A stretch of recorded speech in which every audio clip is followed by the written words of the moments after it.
Well,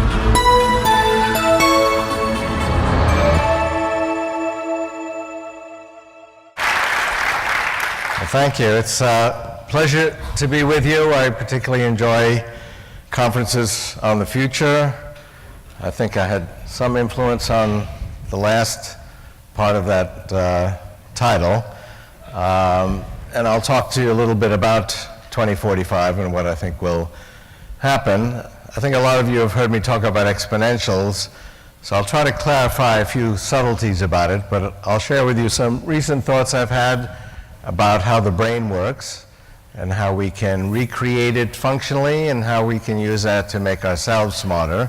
We're doing that already. I felt like part of my brain went on strike during that one-day SOPA strike. These brain extensions are making us smarter.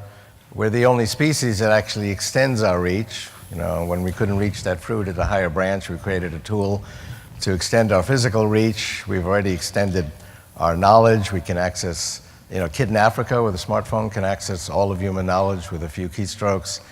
And we will ultimately literally expand the very basis of our intelligence, which is our neocortex. And I'll tell you a little bit about the neocortex. So this is what I wanted to cover. Are there any questions on any of this? So I don't really have to present this. I think it's all pretty obvious, at least to this group. But let me just clarify a few things on exponentials. Many of you have seen this graph. This is the first graph I did, because in 1981 I wanted to time my own inventions, realized that timing was critical to being successful as an inventor, and the inventors whose names you recognize, like my new boss, Larry Page, were in the right place with the right idea at the right time. And I do some early stage mentoring and investing, and I get a lot of business and technology plans. And my key advice to these young ventures is to really make your invention relevant for the world that will exist when you finish the project. And if you have any doubt that the world 3 years from now will be quite different than it is today, think about the world 3 or 4 years ago. Most people didn't use social networks, wikis, blogs. Sounds like ancient history. That wasn't so long ago. And we're continually accelerating the pace of progress. Our first invention, which was a communication technology, spoken language, took hundreds of thousands of years to evolve.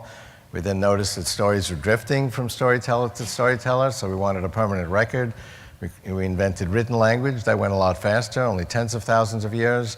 We wanted more efficient ways of producing written language. The printing press took 400 years to reach a mass audience. The telephone reached a quarter of the American and European population in only 50 years. Cell phone did that in 7 years. As I mentioned, social networks, wikis, blogs took 3 years. We see now major changes in platforms and designs and communication and computation technologies in just 1 year's time. So I actually make a discipline. For example, I have an e-reader company. We write down all the technical parameters that affect our business, like display resolution, the price performance of telecommunications, mobile computing, and we write down what that'll be like 1 year from now, 2 years from now, 3 years from now. And even though I've been doing this for 30 years, I'm amazed that, wow, mobile computing will be that different in 2 years? You really have to go through the exercise. Because my thinking is still linear. I mean, we all have linear brains. That's why our brains evolved, was to predict the future, but the kind of challenges we had thousands of years ago were linear. You know, that animal we were tracking in the wild didn't speed up as it went along. And that's the primary difference between myself and my critics. They're looking at the world linearly. Halfway through the Genome Project, the critics were saying, you know, I told you this wasn't going to work. Halfway through a 15-year project, you finished 1% of the project. 7.5 years, 1% is going to take 750 years. You know, my response was, no, we're almost done, because 1% is only 7 doublings from 100%, and indeed it was done 7 years later.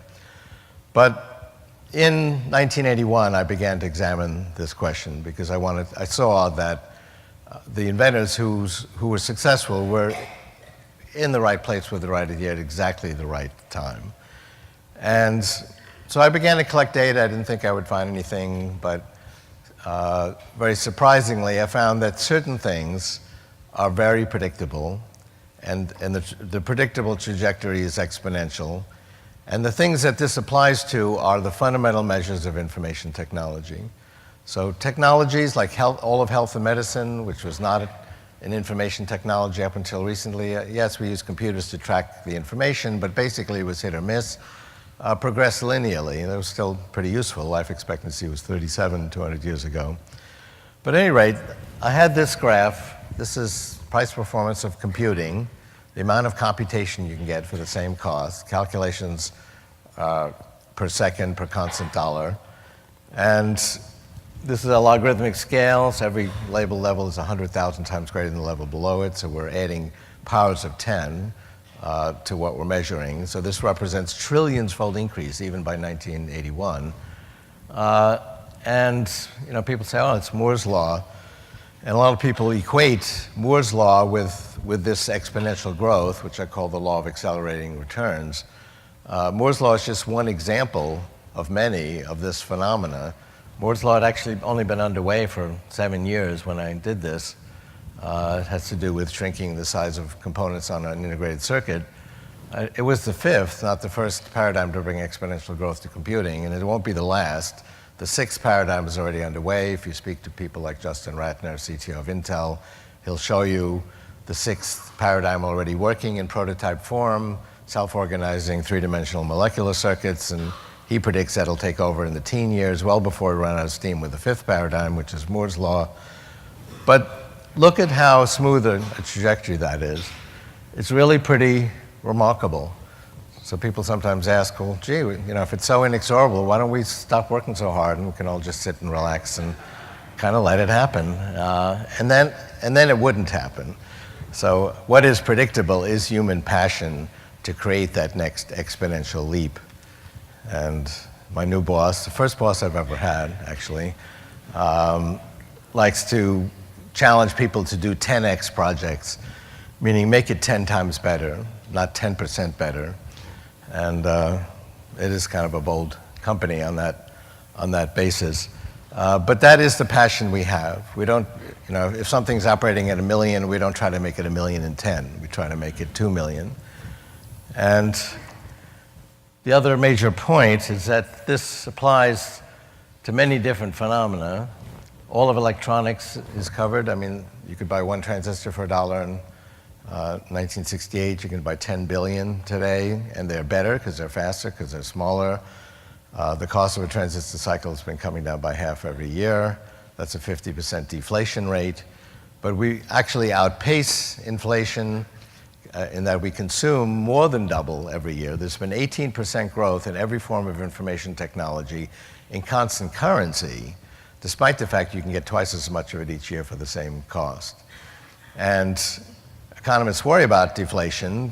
We had massive deflation during the Great Depression, but we actually outpace it. In fact, this is actually the source of all economic growth, because if you look at all of the non-information technology industries, they're shrinking.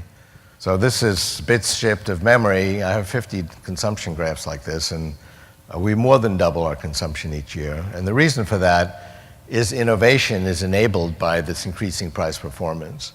I mean, why weren't there social networks 8 years ago? Was it because Mark Zuckerberg was still in junior high school? No, it was, people tried, and they found that they couldn't allow their users to download a picture. It just wasn't cost effective till about 3 or 4 years ago.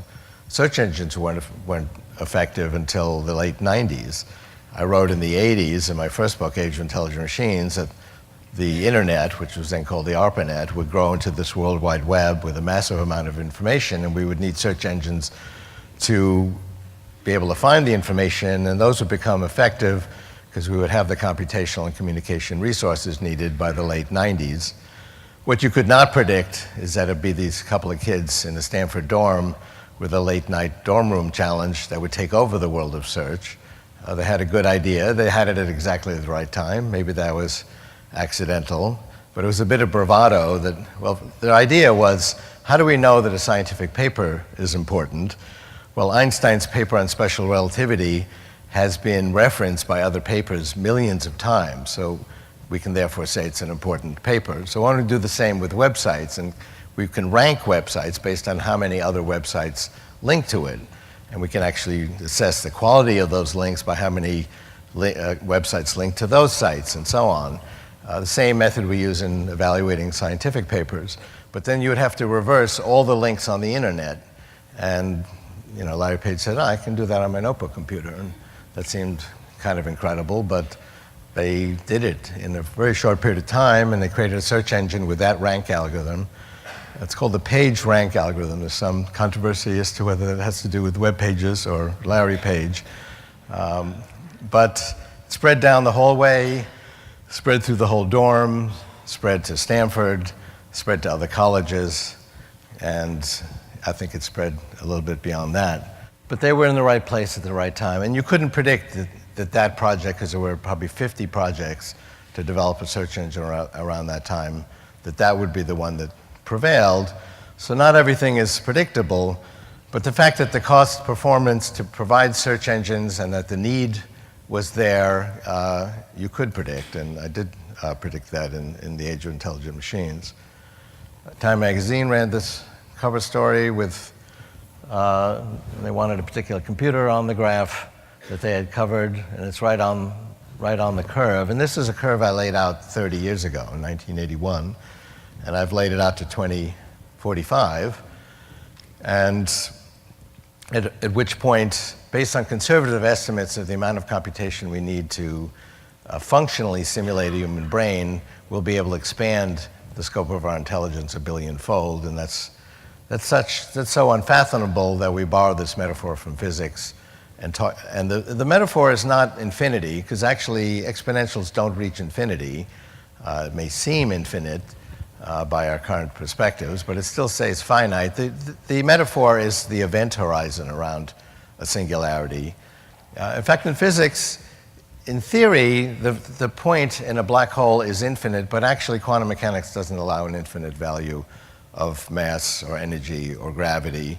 It simply exceeds any level that we can measure, and it's enough gravity to keep all the information within the event horizon, so it's hard to see beyond the event horizon.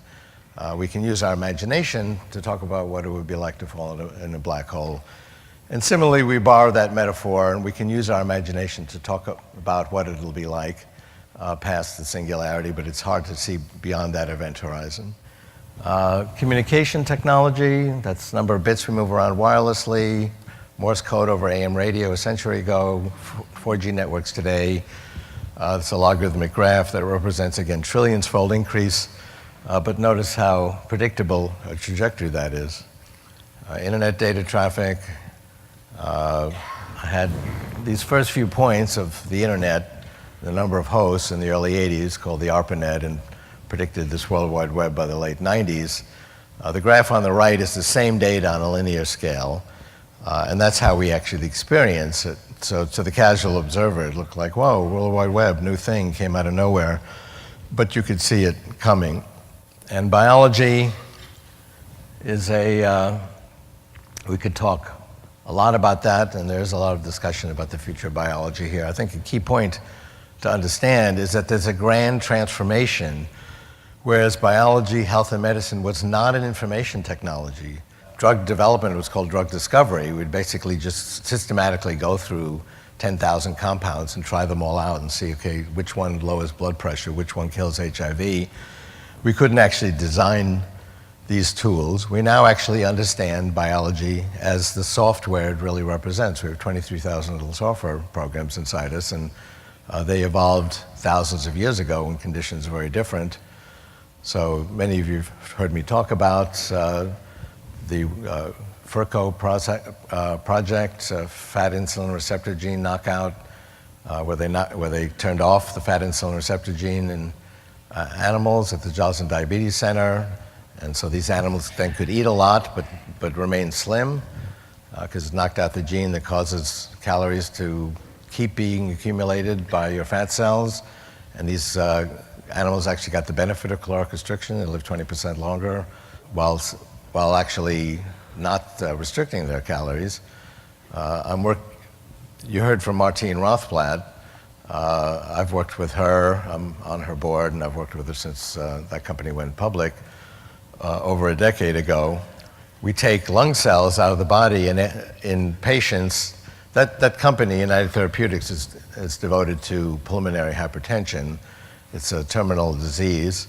It's a very heroic story, actually. Her daughter had this disease at age 6. Your life expectancy as a 6-year-old is 1 year.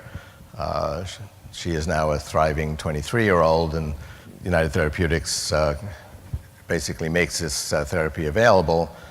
But they're trying to actually cure this disease, and so we take the cells out of the body. It's caused by one missing gene. So we add the gene in vitro, which doesn't trigger the immune system, which was one of the problems with early forms of gene therapy, replicate it 1 million-fold, inject it back in the body, goes through the bloodstream, and this has actually cured this disease in human trials, and it's undergoing more human trials. There's tremendous work being done now with stem cells. There was just a couple of weeks ago a news item in the New York Times. This young girl had a damaged windpipe, and it was threatening her breathing, and she ultimately would not be able to breathe. So they used high-resolution scanning to scan her throat, designed on a computer using computer-assisted design a virtual windpipe, then used a 3D printer and printed out that windpipe with biodegradable materials, used a 3D printer to populate the biodegradable material with her stem cells, and then grew a windpipe with her DNA in a laboratory dish and installed it surgically, and now she's fine. This has been done for years with tracheas. It's been done with more complex organs like kidneys and animals, and that'll be coming to humans soon. And Martine probably talked about a project to grow lungs in laboratories, and those have been successfully surgically implanted in pigs, which actually have a very similar pulmonary system to humans. My father had a heart attack in 1961, and it damaged his heart. He could hardly walk. This is true of 50% of all heart attack survivors have a damaged heart. It used to be there's nothing you can do about it, but now you can take your stem cells and actually rejuvenate your heart while it's beating. And I've talked to people who could hardly walk and are now normal through this therapy. These are all examples of basically treating our biology as software and reprogramming it. And the key point is that now that it's in information technology, it's progressing exponentially. I mentioned that the Genome Project itself, which is the enabling factor for this revolution, was exponential, and that has continued. That first genome, even though it's sped up, cost $1 billion. You can now get a genome done for a few $1,000s. Every other aspect of biology has expanded, basically doubling in power every year. So these technologies are now 1,000 times more powerful than they were when the Genome Project was completed a decade ago. And these therapies are now coming into clinical practice. These will be 1,000 times more powerful again in a decade, 1 million times more powerful in 20 years. Somewhere between 10 and 20 years, it's going to be a tremendous transformation of health and medicine. There's already fantastic therapies, and I could talk a long time about it, to overcome heart disease, cancer, and really every other disease, neurological diseases, based on reprogramming this outdated software. But the key point is that it's now exponential. It used to be linear. That was useful. I talked to some junior high school students not too long ago and said if it hadn't been for the progress we've made, you all would be senior citizens, because life expectancy was 20 1,000 years ago. We've quadrupled it in 1,000 years. We've doubled it in 200 years. This will go into high gear between 10 and 20 years from now. Probably less than 15. We'll be reaching that tipping point where we add more time than is going by because of ongoing scientific progress. Three-dimensional printing is turning the world of physical things into information. 3 years ago, if I wanted to send you a music album or a movie or a book, I'd send you a FedEx package. Now I can send you an email attachment. I could also send you this violin and this guitar as an email attachment, and you can print it out in your three-dimensional printer. The materials cost a few pennies per pound, so they're really almost free. The value is in the design, and this is expanding exponentially in that this precision is getting finer and finer at an exponential rate, basically a rate of 100 in 3D volume per decade. It's now a few microns. To really begin to revolutionize a major sector of manufacturing, we need sub-micron resolutions. We need somewhat lower costs. Those are coming down. We'll have both of those things within a few years. This is one of those revolutions we can see coming. And as the resolution continues to get finer and finer, it will cover a broader and broader array of manufacturing. By 2020, we'll be able to print out clothing. I've been saying that now for a few months, but actually last week in our newsletter, we had an announcement of a project that could actually print out clothing experimentally, but I think well by 2020, we'll be able to do that. So people say, oh, that's going to be the end of the fashion industry. You can download all these free open source designs, many of which will be really cool, and print out your clothing at a few pennies per pound. That's going to be the end of fashion as an industry. But let's look at some industries that actually have done that already, like music, movies, and books. Those industries have not gone away. In fact, their revenues have gone up because of the ease with which these products can be delivered and promoted.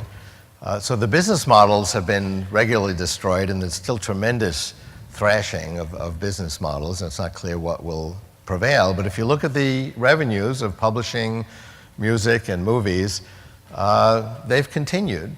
And what you have, there are millions of free songs, books, movies that you can download legally for free, and you can have a very good time with these free media products, but people still spend money for Harry Potter, the latest blockbuster, designs from their favorite, songs from their favorite musical artist. And you have this coexistence of an open source market, which actually provides high quality products.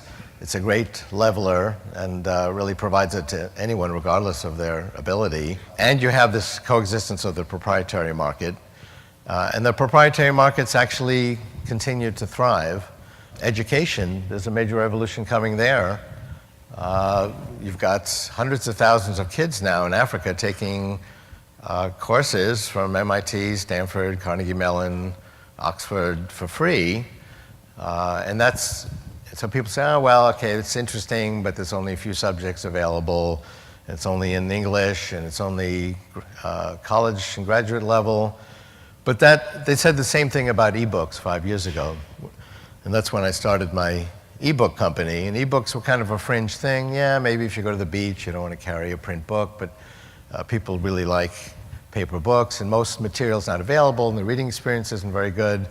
Well, all those things were overcome, and the significant majority of books now are ebooks, and the same thing is going to happen with education, and it's going to happen with physical products. We're already getting to the point where we can print out electronics, already a wide range of materials, plastic, ceramic, glass, metal. This ring I have is a simple example, but you can print out very complex items. This will revolutionize the world of physical things and make it an information technology. So let me talk about thinking, because I've been thinking about thinking for 50 years.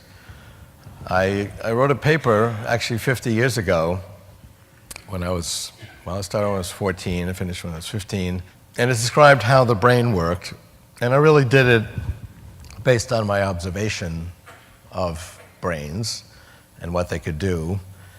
And I described the brain is basically a very powerful pattern recognizer, or actually a set of pattern recognizers. We have a lot of modules, each of which can recognize a pattern.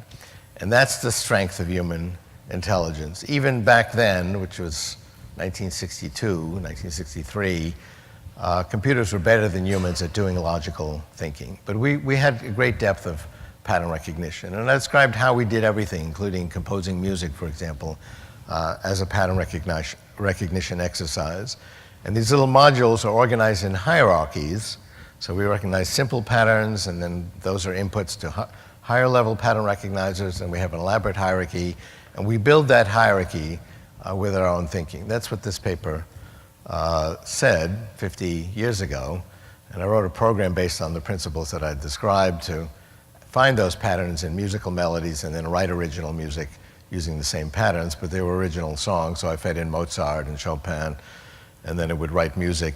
It sounded like a student of those composers, and that's how I got to meet President Johnson, and I actually took that program on I've Got a Secret, which I think is before most of your time, but maybe a few of you remember it. And I've been thinking about this and working in the field of trying to emulate human intelligence, artificial intelligence, for the last 50 years.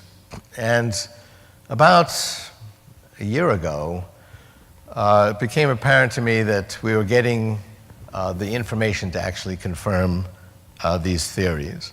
And so this book actually says the same thing that my paper said 50 years ago, except now we have the neurological evidence. These are logarithmic graphs. These are different types of brain scanning, invasive, non-invasive, non-destructive. We can actually see now in a living human brain with enough precision to see individual interneuronal connections being formed, see them firing in real time, and we can see your brain create your thoughts. And we can see your thoughts create your brain, which is really the secret of human intelligence. A lot of interesting research came out just as I was sending the book off. And 5 times I'd promised the publisher I was going to send it, day after tomorrow. And then some new dramatic research would come out, and I said, no, I've got to cover this. And I said, I'm going to miss the Christmas season. You got to get me this book. But one of those pieces of research was, okay, you've all heard of plasticity and that we create the connections in our brain as a result of our thinking. But there are units of about 100 neurons where there's no plasticity. The connection pattern is fixed for life, and there's no changes within that group of 100 neurons in the neocortex. And that sort of cell structure of 100 neurons is repeated, and it's about 300 million times. So we have 300 million of these modules. The connections between the modules, there's complete plasticity. That we create with our own thinking. So these modules are the key unit. It's one of the problems I've had with neural net technology, in that it bases the key unit on a mathematical model of a neuron, and then it has all the connections being formed and the weights being computed based on feedback from performance of every connection between every neuron. But actually, you have a more complex entity that is able to recognize a pattern, and that's fixed, and that we're born with. It's the connection between these more complex units that is based on our own thinking. And I described the algorithm that takes place within the unit. It's basically looks like a hidden Markov model, and it can recognize a pattern with a certain amount of flexibility. And the hierarchy basically looks like a hierarchical hidden Markov model, which is a technology I helped pioneer in the 80s and 90s.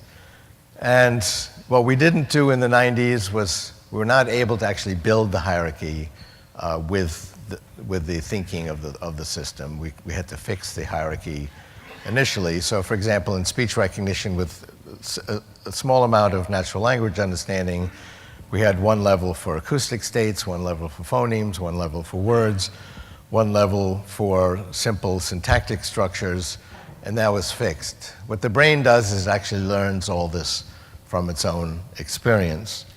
And I'll show you how this works and talk about some of the implications of the ongoing law of accelerating returns on AI and then on our own thinking. But let me first tell you the story of the neocortex, which goes back 200 million years ago.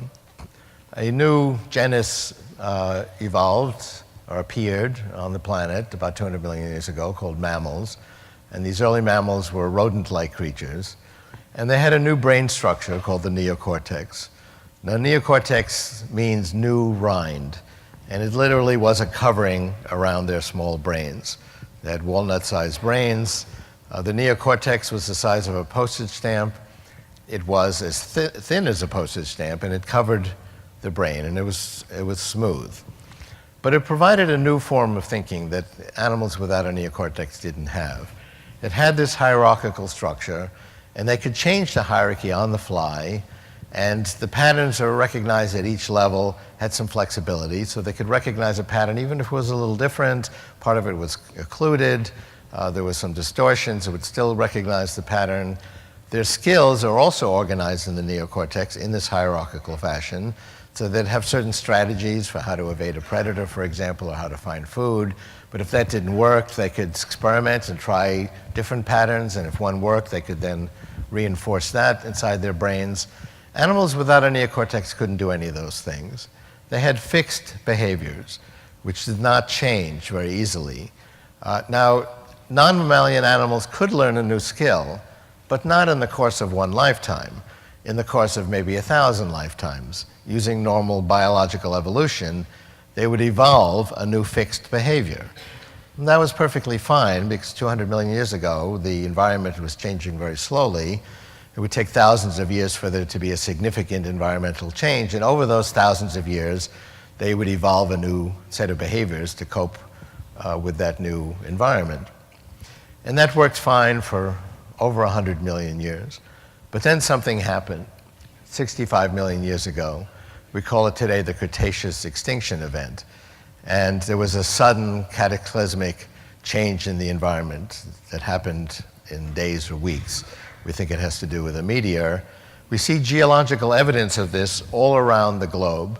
If you dig down to a layer of rock representing 65 million years ago, the geologists will tell you that this represents a very chaotic, sudden, violent change in the environment. And we see that evidence everywhere around the globe. And animals without a neocortex could not evolve their behaviors in days or weeks. It would take thousands of years. And so that's why we call it an extinction event. That's when the dinosaurs went extinct. And hundreds of thousands of species went extinct very quickly. And that's when mammals overtook their ecological niche and became dominant. And to anthropomorphize, biological evolution said, oh, this neocortex is pretty good stuff, and it began to grow it.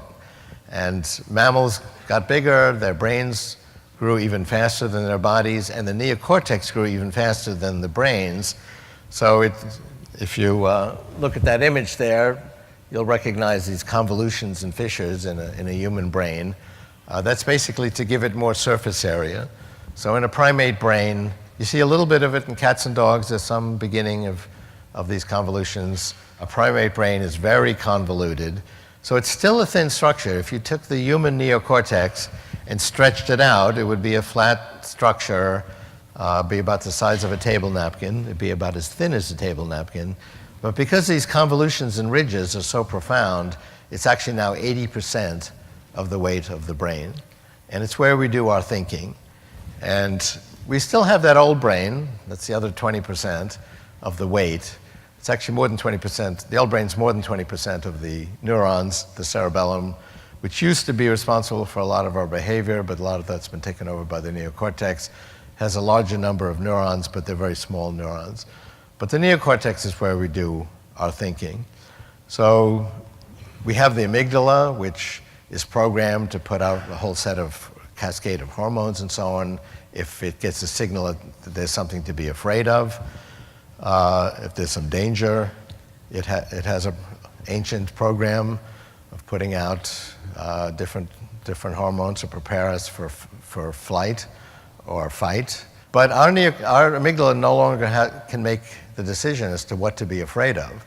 So your boss enters the room, and whether that triggers laughter or fear, that's up to the neocortex. The old brain has provides our basic drives for sexual conquest, for aggression, but that can be sublimated by the neocortex into writing a poem, or writing a computer program, or writing a book, or organizing a conference on the future. So our neocortex is the great sublimator, and it's where we do our thinking. And I'll show you how it's organized and talk about, and then link that to the law of accelerating returns. Well, I'll show you this.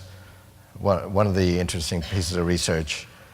The connections between one module and another, the connection pattern is actually already there, but it's not connected. It's really like the streets and avenues here in Manhattan.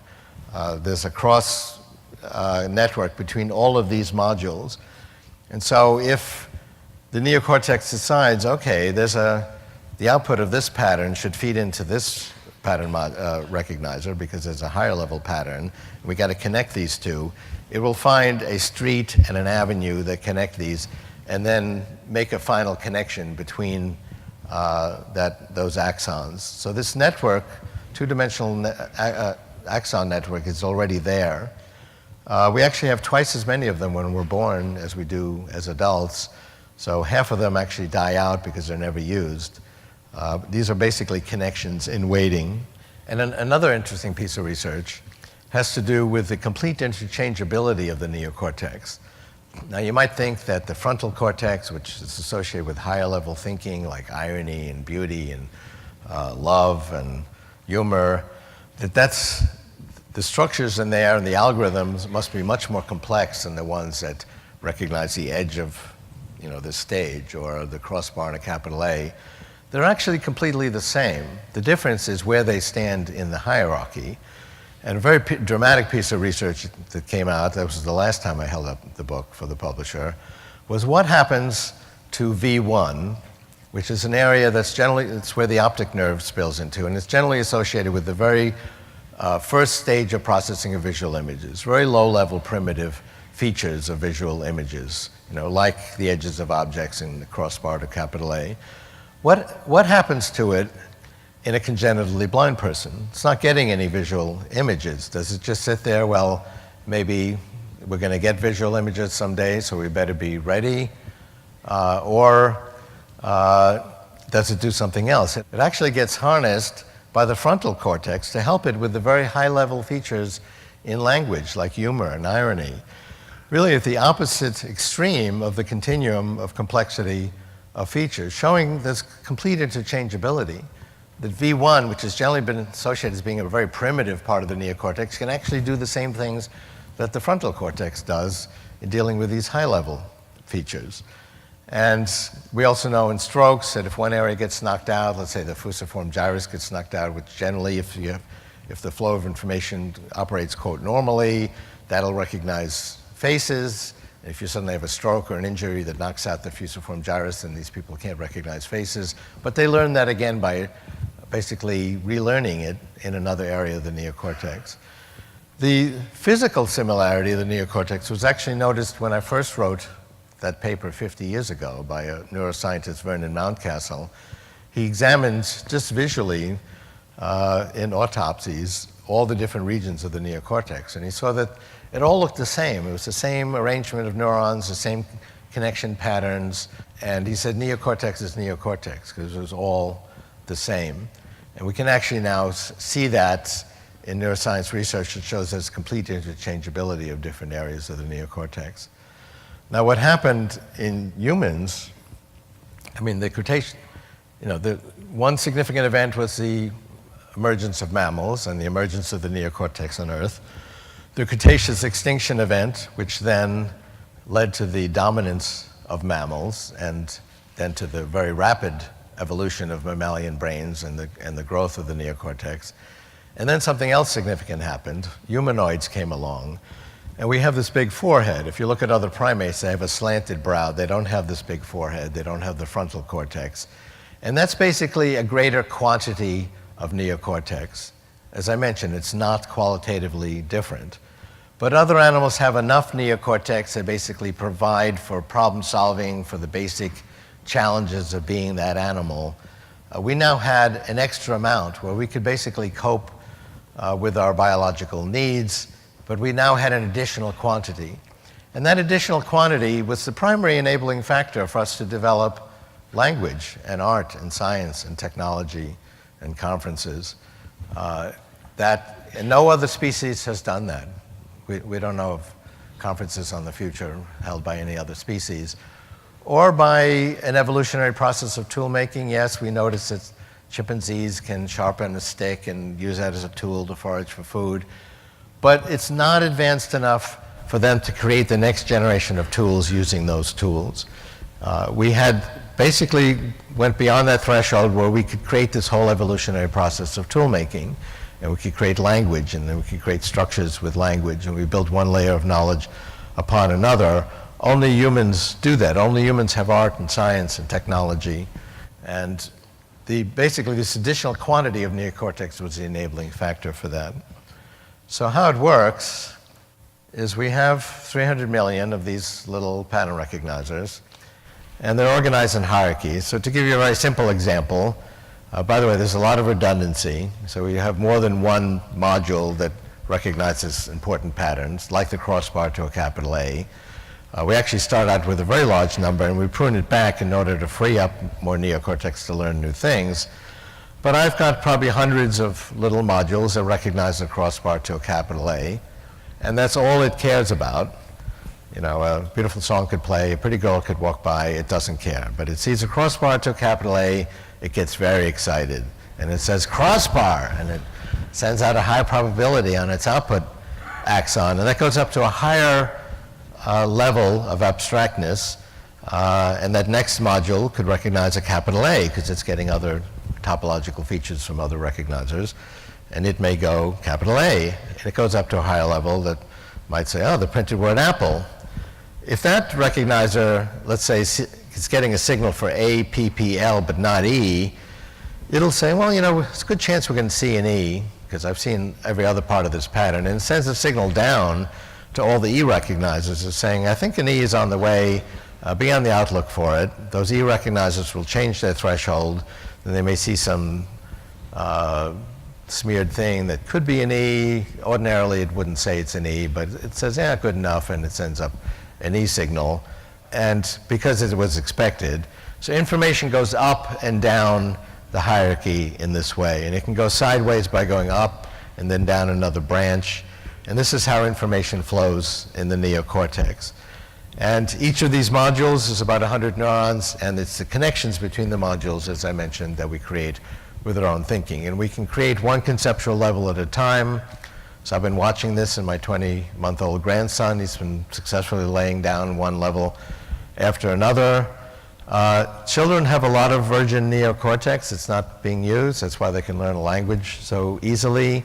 By the time we're 20, we've used it up, and we need to actually forget something old to learn something new. Very often, that doesn't have to be an entire subject. It can be just the redundancy that we don't need. So I may be able to get along with just 100 recognizers for a crossbar and a capital A, whereas maybe I had 10,000 when I was 20. So I've freed up that capacity to learn new material. Some people are better at that than others. Some people are very happy with the information they have in their neocortex, and they don't want to learn anything new. This is a critical, being open to new information is a critical part of creativity. So let me make one last point and then leave some time for questions. What's going to happen in the future? I mentioned that, you know, these devices we carry around are brain extenders. They're basically extenders into the cloud. So, you know, this phone is several billion times more powerful than, per unit currency, per constant dollar, than the computer I used as a student, but that's not even the main event. It's really a gateway to the cloud. If I do a complex search, a language translation, I ask Siri or Google now a question, it goes out to the cloud. It doesn't take place in that little rectangle. And the cloud is pure information technology, and it's doubling in power every year. So this is basically a gateway from my brain to the cloud, but it is to be modulated by my fingers and a clumsy interface. We'll ultimately put them in our brains. I mentioned that shrinking of technology is another exponential trend. We see the shrinking of the feature size in three-dimensional printing, improving at a rate of 100 in 3D volume per decade. We're doing the same thing with the size of our technology. People are already putting computers and connecting into the body and connecting them into the brain, like Parkinson's implants. Those are progressing exponentially. You can now actually place them into connect them into hundreds of points into the brain. And the power of them is growing exponentially. They're already very small. They're the size of a pimento, so they can be placed with minimally invasive surgery, but it's still surgery. They'll be the size of blood cells by the 2030s. We'll be able to just send them in through the bloodstream. We'll be able to create an augmentation of our immune system with intelligent nanobots that can detect and cure disease beyond what our natural immune system can do. Our immune system, for example, doesn't recognize cancer. It thinks that that's you. But more importantly, it'll go inside the brain and basically be a gateway to the cloud, just as we have gateways to the cloud that we hold in our hands today. And so if I'm walking along and somebody's coming and I want to impress that person with some clever thought, and my 300 million pattern recognizers is not going to do it, I can access 1 billion or 10 billion modules in the cloud. Just the way today, if you need 10,000 computers, you can access that for 3 seconds in the cloud to do some complex operation, like a language translation. I'll be able to access additional neocortex in the cloud. And the cloud is pure information technology, so it's doubling in power every year. So we will basically expand our neocortex. There's other advantages that'll be backed up. You can also download new skills into silicon or synthetic neocortex, and we'll basically expand our thinking. And remember what happened the last time we expanded our neocortex by developing these large foreheads. That additional quantity was the enabling factor for this grand qualitative leap to create language, art, and science. And so what's going to happen the next time? Well, imagine asking a humanoid pre-language, gee, this is exciting, you've got this additional neocortex, what it's going to be like when you invent language and art and science? And of course, he wouldn't be able to answer the question. We can actually understand the question now, and we can answer it at least by analogy, but we'll be able to make a grand qualitative leap as we expand our neocortex. And concluding comment, that's what I'm doing at Google. I gave a copy of this book to Larry Page in July, and he asked me to join Google and basically create a synthetic neocortex based on the ideas in the book and use it to understand natural language so that we can have the Google computers do search not just based on words. It's remarkable how well that works, but it doesn't really understand concepts. All the pages that it examines, all the billions of web pages and billions of book pages, it's looking for sequences of words and word patterns, but it's not actually understanding the semantic content. So we're developing technology that can actually understand the content of all that material. A good example of that is IBM's Watson. Got a higher score than the best two human players put together. It answered, for example, this query, a long, tiresome speech delivered by a frothy pie topping in the rhyme category, and correctly responded, what is a meringue harangue? It got its information by reading Wikipedia. It was not programmed fact by the engineers. It read 200 million pages of natural language documents, and it doesn't understand those pages as well as you or I. It might read one page and say, oh, there's a 56% chance that Barack Obama is president. You could read that page, and if you didn't happen to know that ahead of time, could conclude that there's a 98% chance that Obama is president. So you did a better job of reading that page. But Watson has read more pages, a lot more, 200 million pages, all of Wikipedia and many other natural language encyclopedias and extensive databases of natural language text, and understood it well enough, and it has a good Bayesian reasoning system to reason across, let's say, the 100,000 pages that deal with Barack Obama's presidency and conclude that overall there's a 99.99% chance that Barack Obama is president. And it did better than the best two human players on a very broad task. So that's the task, that's what we're trying to create. We've got some ideas how to go beyond Watson, extend it beyond 200 million pages to the 10 billion pages on the web and the 10 billion pages in all the books in the world, and actually understand all of that. And then you'll be able to talk things over using natural language. It'll understand at a deep level what you need, and it'll be able to actually be an intelligent assistant to you.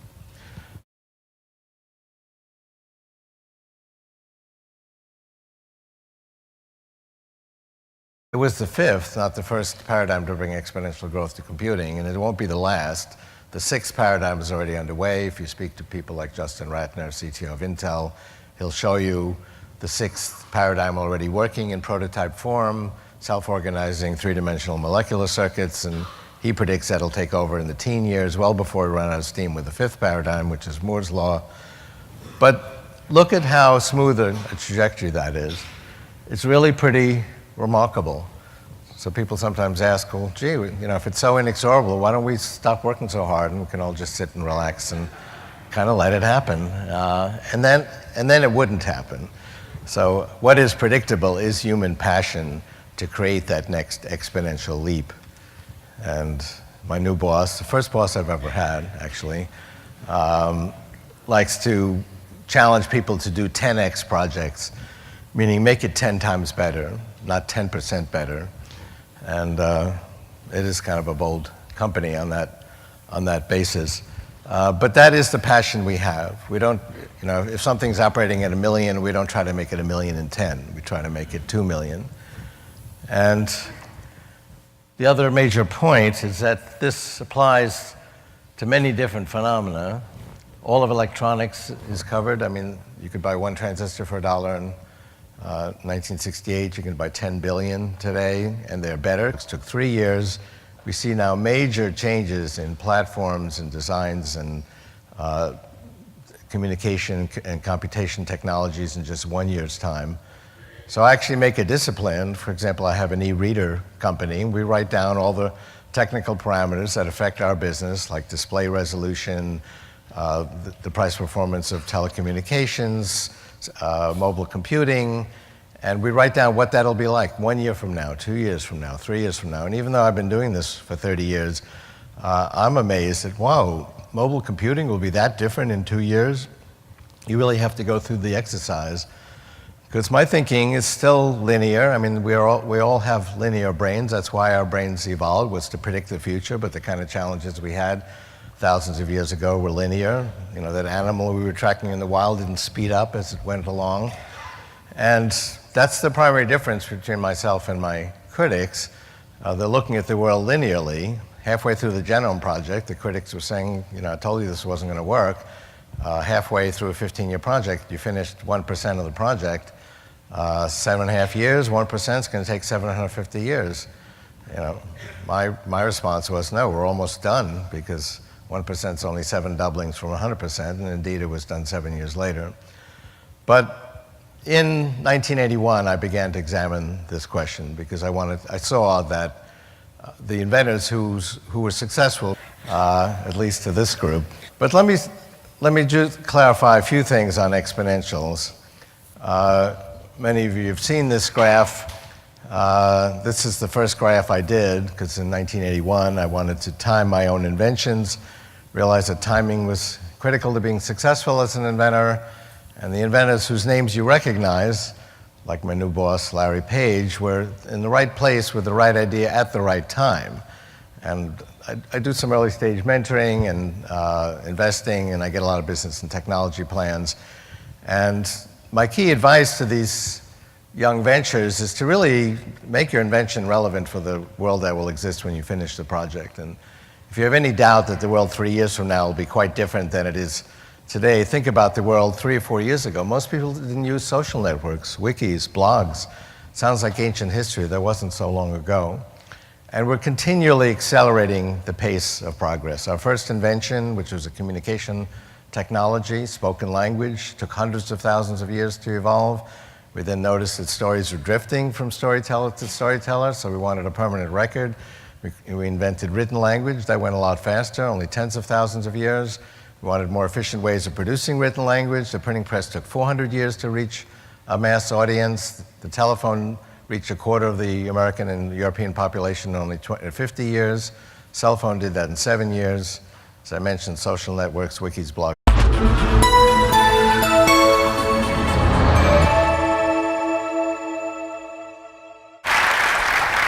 Well, thank you. It's a pleasure to be with you. I particularly enjoy conferences on the future.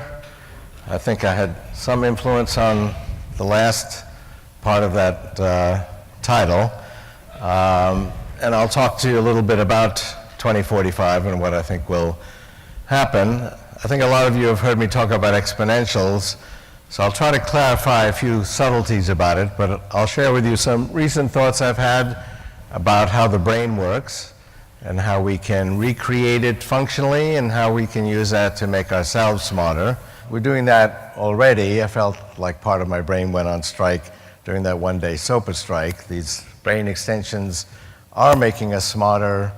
We're the only species that actually extends our reach. You know, when we couldn't reach that fruit at a higher branch, we created a tool to extend our physical reach. We've already extended our knowledge. We can access, you know, a kid in Africa with a smartphone can access all of human knowledge with a few keystrokes.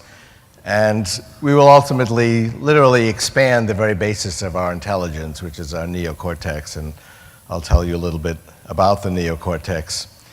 So this is what I wanted to cover. Are there any questions on any of this? So I don't really have to present this. I think it's all pretty obvious. We're in the right place with the right idea at exactly the right time. And so I began to collect data. I didn't think I would find anything, but very surprisingly, I found that certain things are very predictable and the predictable trajectory is exponential. And the things that this applies to are the fundamental measures of information technology. So technologies like all of health and medicine, which was not an information technology up until recently. Yes, we use computers to track the information, but basically it was hit or miss. Progressed linearly. That was still pretty useful. Life expectancy was 37 200 years ago. But at any rate, I had this graph. This is price performance of computing, the amount of computation you can get for the same cost, calculations per second per constant dollar. And this is a logarithmic scale, so every label level is 100,000 times greater than the level below it, so we're adding powers of 10 to what we're measuring. So this represents trillions-fold increase even by 1981. And people say, oh, it's Moore's law. And a lot of people equate Moore's law with this exponential growth, which I call the law of accelerating returns. Moore's law is just one example of many of this phenomena. Moore's law had actually only been underway for 7 years when I did this. It has to do with shrinking the size of components on an integrated circuit.